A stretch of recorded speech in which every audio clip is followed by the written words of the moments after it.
Sa Good Vibes, mga face mask ang ginpintahan sang matahom nga mga disenyo kag landscape nga nagahatag sang mensahe sang pagtipig kag paghalong sa tunga sang COVID-19 pandemic. Makitaan karon sa Negros Museum ang ini nga mga face mask nga himo sa mga miyembro sang Art Association of Bacolod Negros Occidental.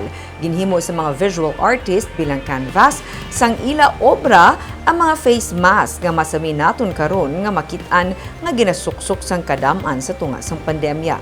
Nagkalain-lain nga mga subject ang makitaan sa ila nga painting. Kasubong na lang sang landscapes, pagkaon, prutas, mascara festival kag iban pa. Gintawag ini nga indisposable exhibit nga nagatuyo maghaylo sa publiko nga magpangita sang iban nga mga pamaagi nga mahimo maggamit liwat ang mga face mask kag indi pag-ihaboy.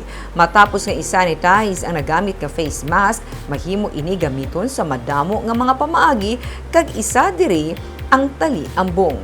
Sunod sa presidente sang AAB Negros nga si Lea Samson, sa nagligad pa nila nga tuig ginsugdan ang ini nga proyekto sang ila makitaan nga tuman kadamo nga face mask ang ginahaboy sang pumuluyo kada adlaw.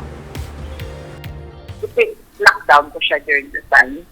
So, we're running out of materials to paint on.